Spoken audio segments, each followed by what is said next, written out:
Hello and welcome back to another episode of From the Field.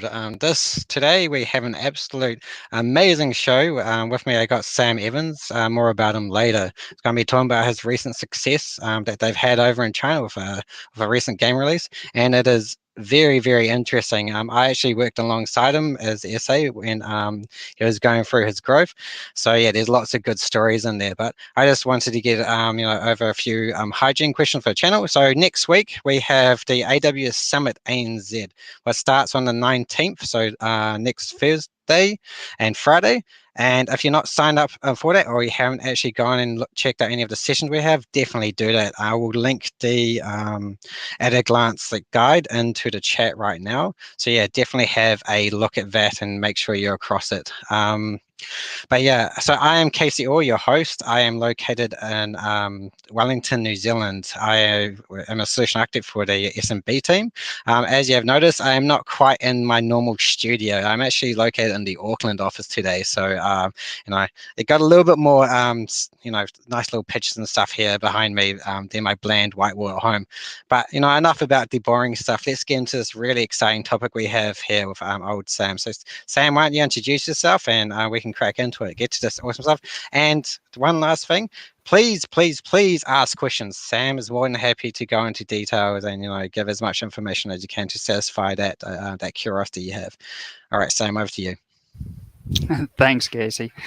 Yeah, so we've been very busy recently. I'm a director at Digital Confectioners. We're a smaller game studio here in Christchurch, New Zealand. And one of our recent games blew up in no small way. So if I just bring up my slides here. So it scaled eventually to 100,000 concurrent users, which is a lot, a huge number, more than we'd ever had to deal with before and more than we were expecting, that's for sure. Quick bit of history on our company. So we started in 2007. We've been around for a while. Started doing contracting work for big firms overseas, the likes of Epic Games. In 2012, we partnered up to build a game called Depth, which did very well for us. By the time it launched, we had 7 people, feeling like a big, real company. And eventually we grew. That project did really well for us. We grew up to 12 staff and supported Depth long term, and the servers are still up and you can still play the game today. In 2018 we released a game called Last Tide, and then in 2020, now with 16 staff, we partnered up with a very talented and experienced set of creative people, actually similar to the people we had built Depth with, to build a new game called Dread Hunger. And to put a bit of context into scale, Depth was a successful game for us. It wound up selling 1.5 million copies, which we were super stoked with. But at its peak, it had 11,000 concurrent players. So 11,000 concurrent players for an indie multiplayer game of the type that we build is a lot. Outside of free weekends, I think the most we got to was 3, maybe 4,000 concurrent players. So that's like a few thousand concurrent players is a lot for a small indie title like ours. Dread Hunger itself is set in the Arctic. It's a survival and social deception game where there's a team of 8 of you and you're fighting your way through the Arctic trying to survive. But 2 of you are traitors. You're enthralled to some evil power and about to backstab the whole crew and turn everything nasty, and cannibalism is involved. And so we started work on that in 2020, and we got it to early access in 2021, about late April 2021. And you can see our early access release. We didn't do a lot of marketing or the like around that. It was what we call a soft launch, where we're trying to get the game out and get feedback from players. We're not necessarily expecting to sell a lot of copies at this point. It's still early days, and we want to iterate on the game, really get a lot of feedback from players, integrate that into the game, and make the game really awesome. And so you can see May 23rd, we got up to 614 concurrent players. We were stoked with that. That was incredible. This is actually quite a few people, particularly given we hadn't done any marketing or PR yet. And we were in early access for quite a long time. It's basically a year here. And you can see there's a few bumps and a few troughs, but near the end there, you can see the numbers are actually tracking up. And that was a trend that at the time we had just started to notice it, and we were due to release on January 27th, I believe, of this year of 2022. But that trend turned out to be a bit bigger than we thought, because if we fast forward a bit further in January, here's our release date. And things have changed. So we've got explosive growth. We've got up to 5,000 concurrent players. This still isn't, alarm bells aren't ringing for us yet, like 5,000 concurrent players. That's okay. We've prepared for this. In fact, we had prepared our infrastructure to handle up to 10,000 concurrent players. We thought if we were really lucky, we might get up to 10,000 concurrent players. But that's a lot of players. Probably not going to happen. And yeah, we got up to 5,000 on launch day. But what's interesting about this is it's actually grown to this before launch day. The hockey stick has started a week or two before launch day. So we're already at 5,000 concurrent players, and now we have launched. And over the next month or two, well, 5,000, I don't know if you can see it, but the release is way down there. It's dwarfed by how the numbers wound up going. So over the next month or two, I think for the next month we had an average of like a 10% growth rate per day, which was tough. So that 10,000 mark, we blew through that, and over this period, we were just frantically re-engineering things, bringing more servers online, bringing more server regions online, upgrading database instances to be much larger, and basically building the railroad tracks in front of the train. It did top out in early April at almost 108,000 players, which is a small city. And if we look at it at peaks, so the peaks for us are aligned with China, particularly.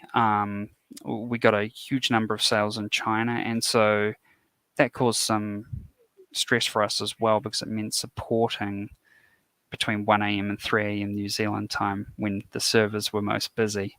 And at that point, over 100,000 concurrent players, the API handling 3,000 requests a second, and an awful lot of server cores, all of which are just sitting there pretty heavily loaded, hosting players playing games. And yeah, that concurrent number of 100,000, that translates to over 260,000 people playing every day. About 100,000 at one point in time. So this is where we're at today. The numbers have gone down a little bit from that peak, but really not much. And we're finally in a steady state. And for the most part, we've survived. But there were a lot of challenges, a lot of tough points that were pretty tricky to get through. So what were some of the challenges? Well, scaling the infrastructure systems. So we have front-end APIs where players log in, they get their progression, how much experience they've done, how many games they've played, all that sort of stuff. It's all stored in a bunch of databases in AWS. Getting enough server hardware. We had to raise our billing limits a few times. But that was okay. Luckily, the servers were there.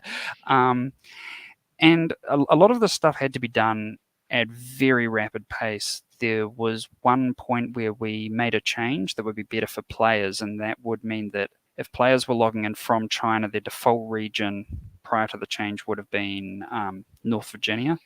And after the change, we were going to make their default region to be Hong Kong. We intended it to only be for new players, but the way the code went out, it turned out to change for all players. So I had to fire up enough servers for something like 50, 60,000 concurrent players that just shuffled. But it was okay. I had 3 hours to get that working. So I had to make a few changes to our APIs to handle that and bring up the Hong Kong region. But luckily, that was very easy to do because the configuration is the same in Hong Kong as it is everywhere else.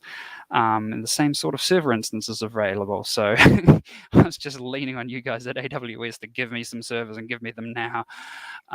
So we survived that day, just. Um, Weathering DDoS attacks. That was another one. Before you go into DDoS, Mm. iDataCR has asked a question around, do you have any information you can share about the impact of Lost Ark on AWS servers? I'm not entirely sure what he means by Lost Ark. Lost Ark's another game, big survival game. It didn't have any impact on us.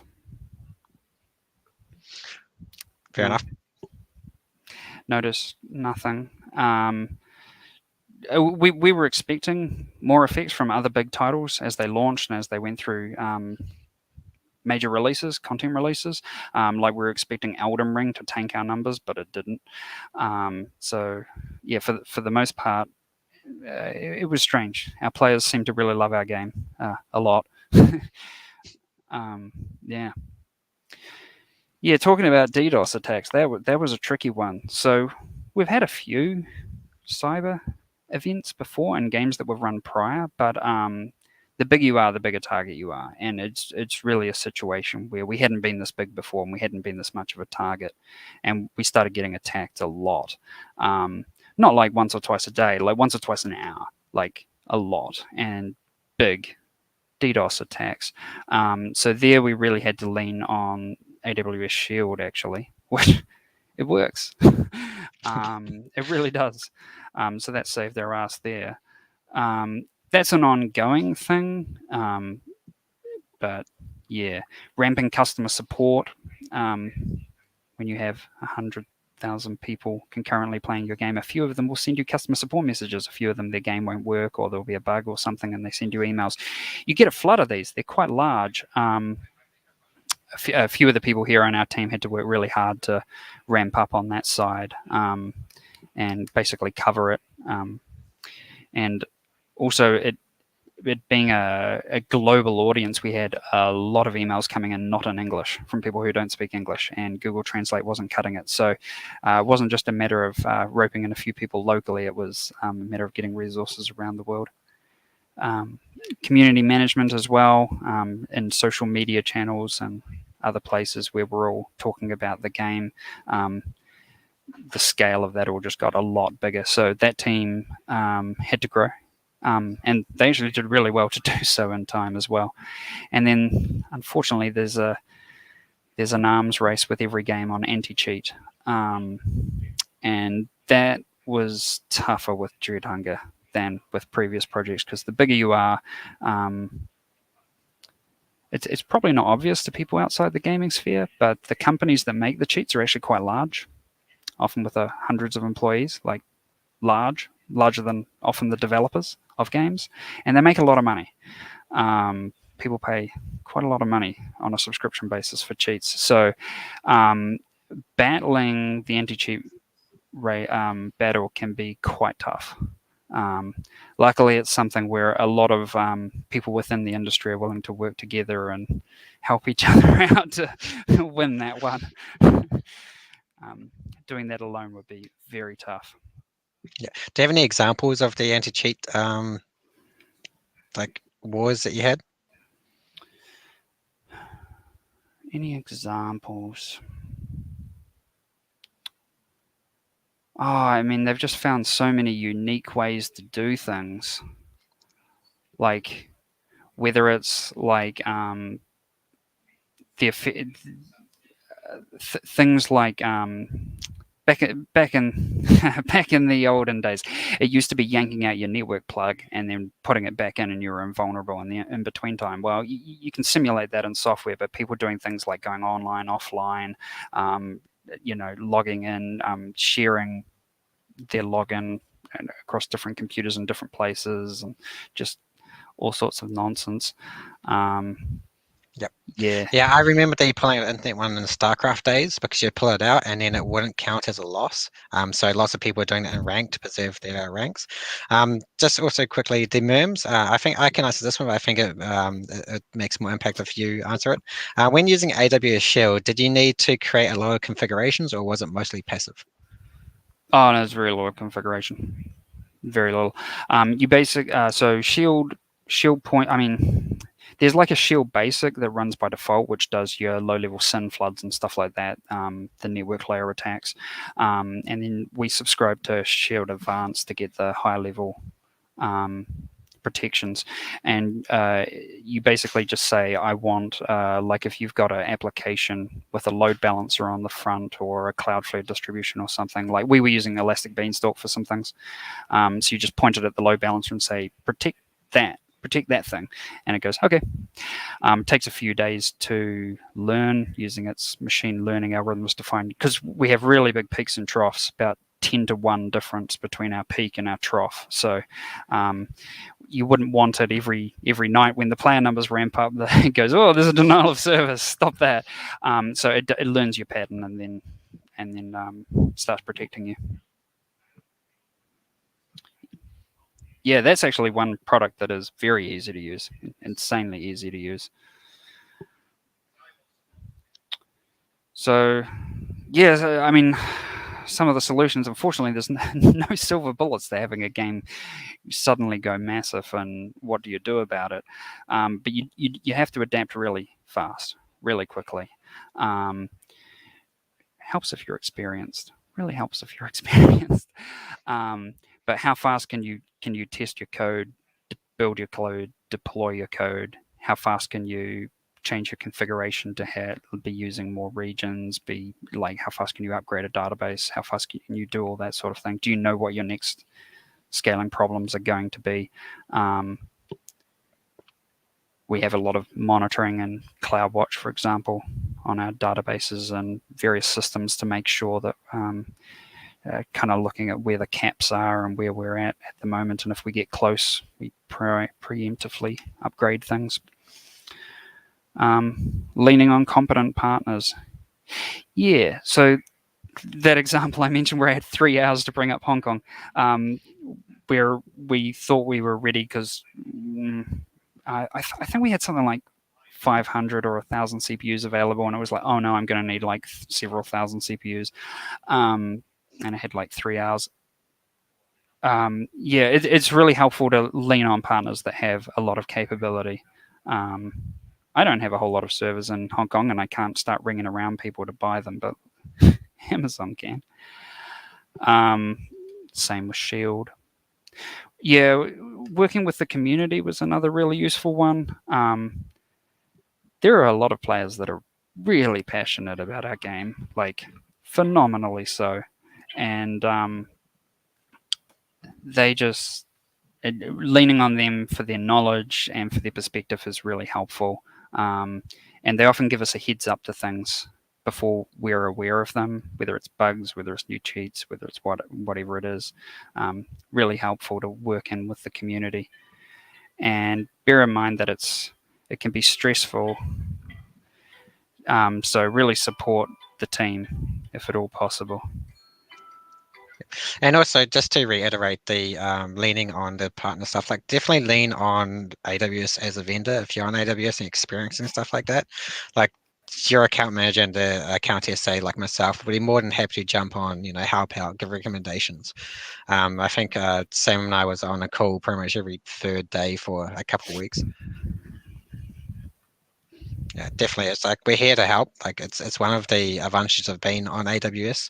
So yeah, definitely just use that like capability.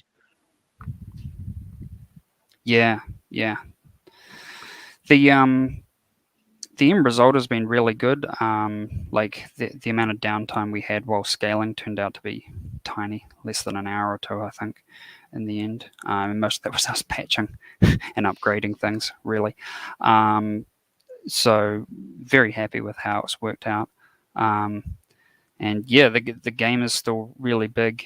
I mean, it's ginormous, way bigger than anything we've worked on previously. So yeah, it's been a very interesting learning experience for all of us. That's for sure. Yeah, what was if you could go back and do it all again, as in like you was gonna be, you're like, okay, we expect 100,000 users. Like, what would you do differently? Like, what was like, Yeah. What was that biggest pain point that you wanted to make sure that you would could preemptively deal with? Well, the code we've got now handles 100,000 no problems.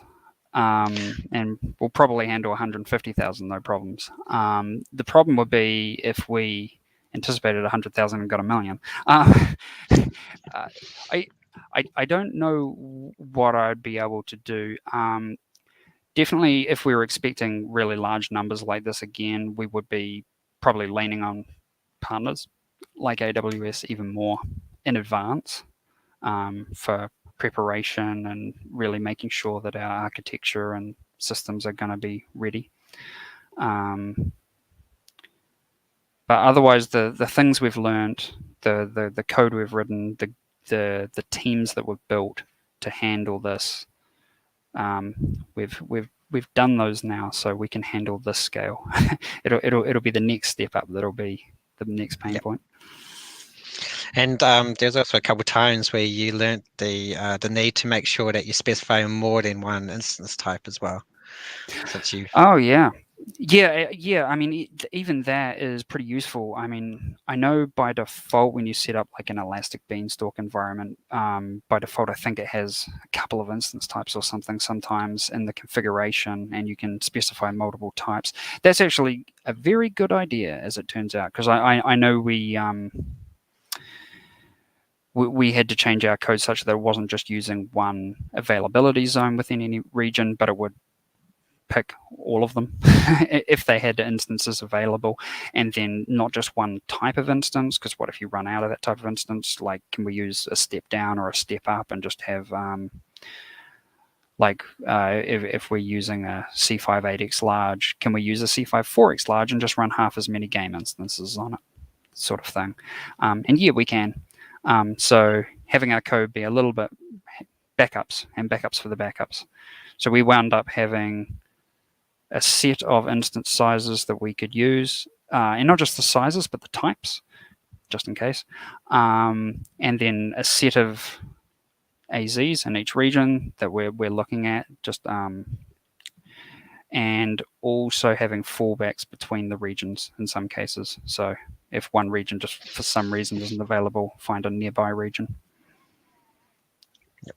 And also, one of the unique things you mentioned, since most of your traffic comes from China, what was some of the pain points you had with dealing with the great, Chinese firewall, and the fact that most of them would probably be using VPNs, correct? Most is an understatement. 100% of them. Yeah, we don't deal with the firewall.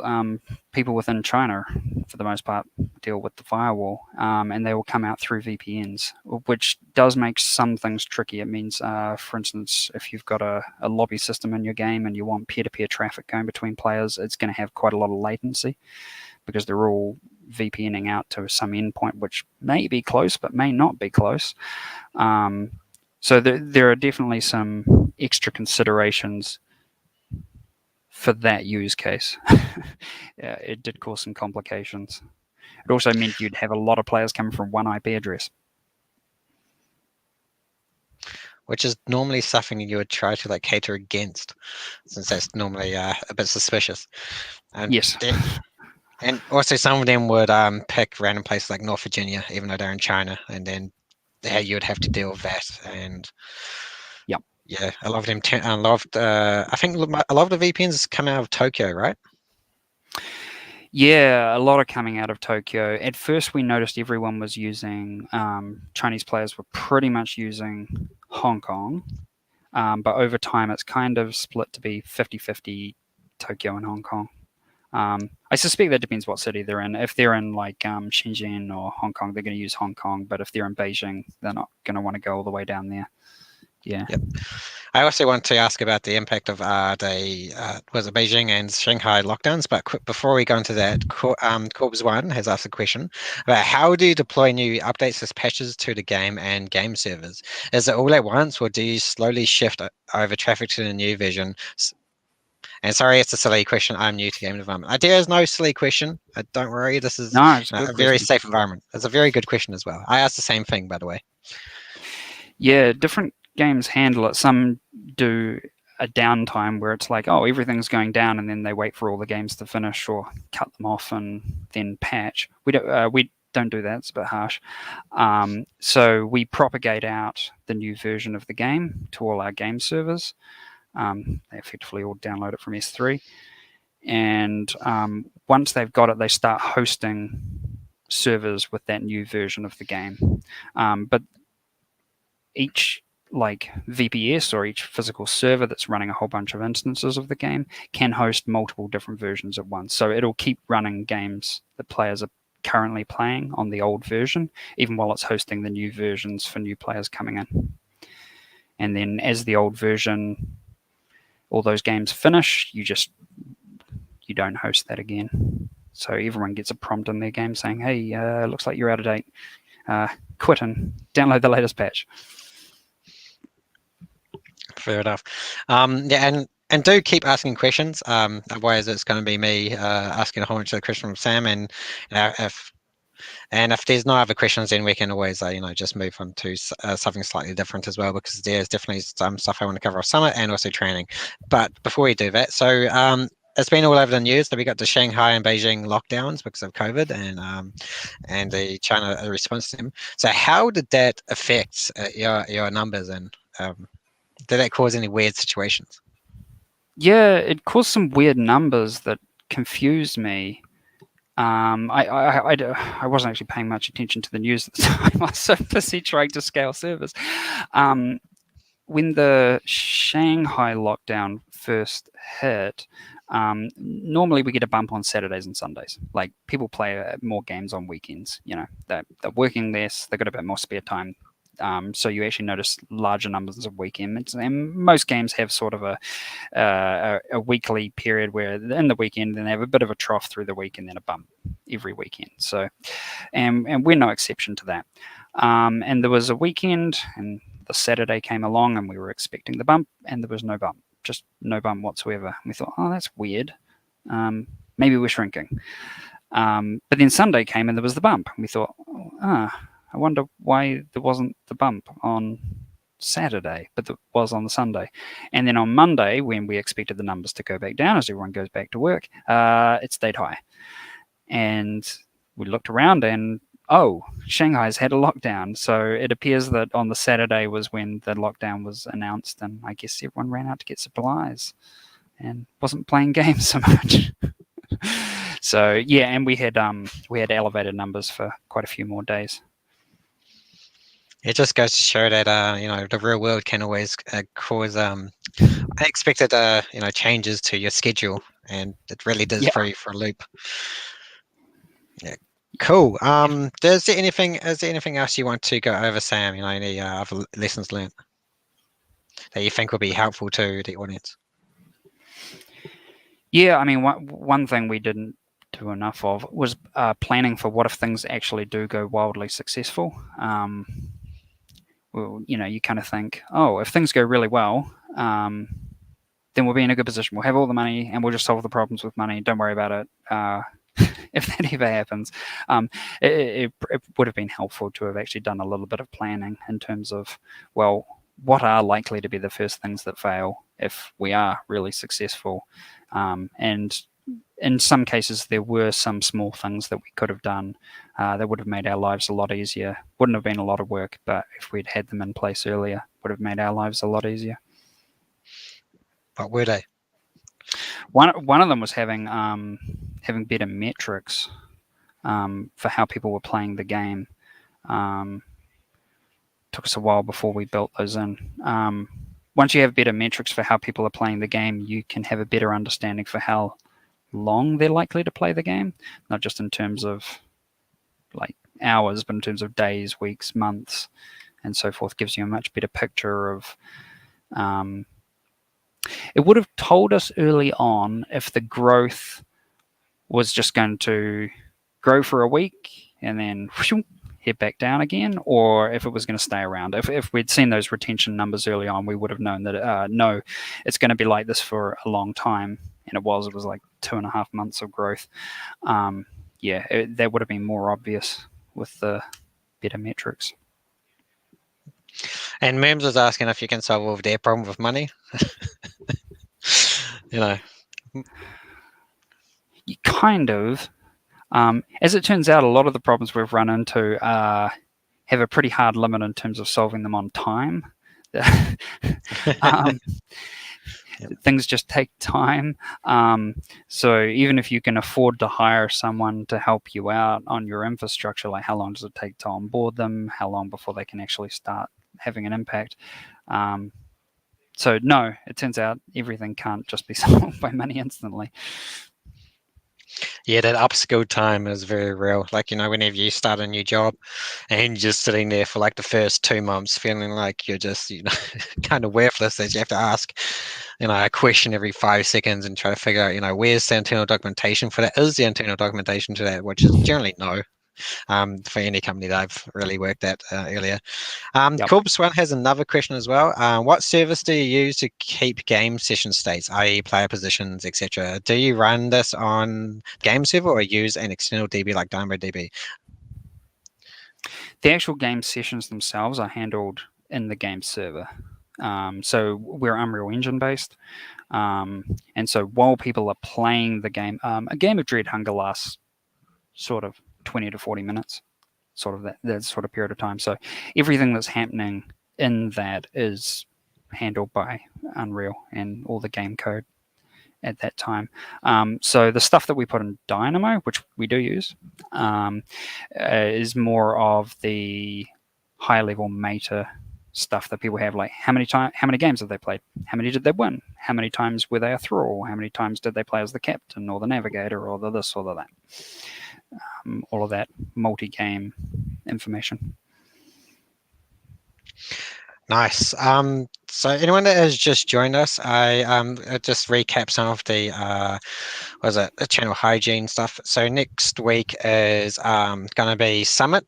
So like if you haven't already registered or looked at the the agenda, then definitely do so. We won't be presenting we won't be running a from the field session next week because it is going to be Summit. So yeah, sorry about that. We will be back the week after with a roundtable talking about Summit and all of the recent announcements and what some of the experts think that impact on.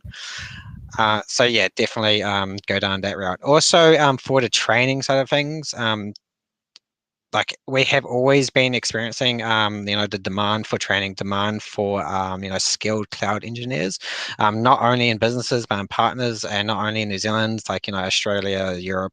That's we're hearing the same thing all over the show.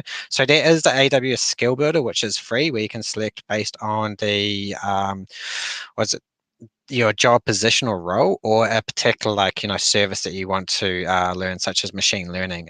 Then that will put together an agenda for you and you can just go for it as self-paced.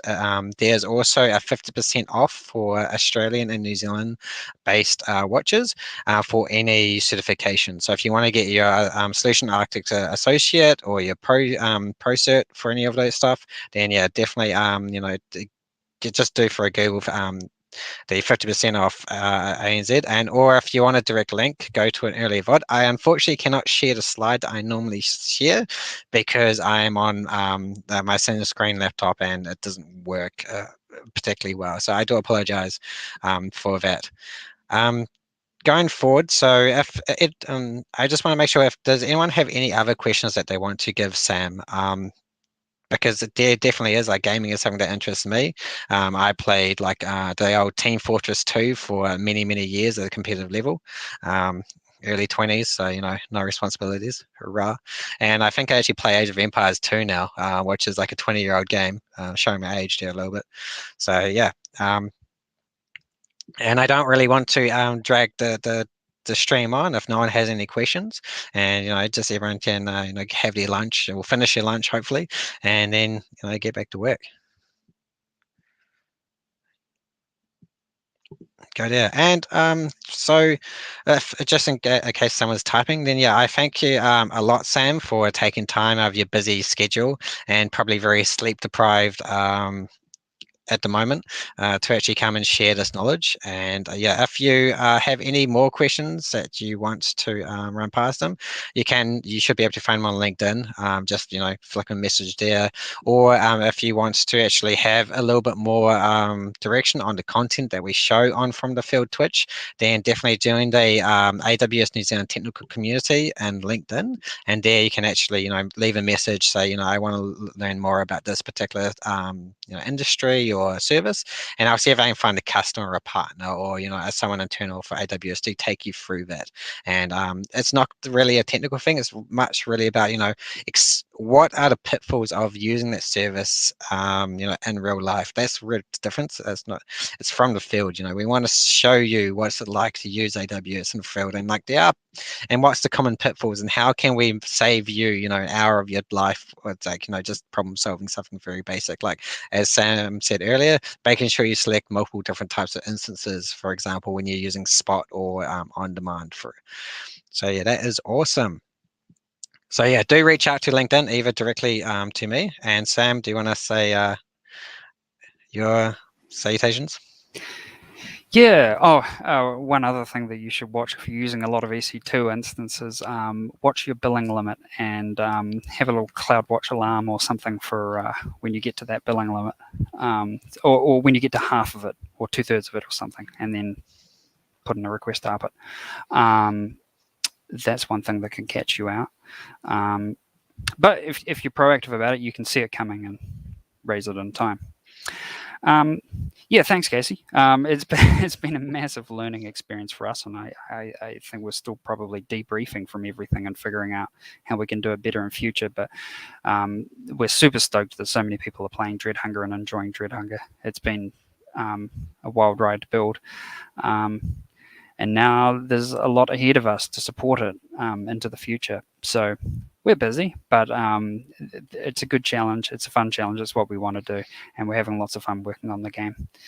So yeah, most definitely, yeah, and definitely do reach out to us. Do look at Summit and enjoy the rest of your day and the weekend coming up. Thank you for joining us. See you in 2 weeks.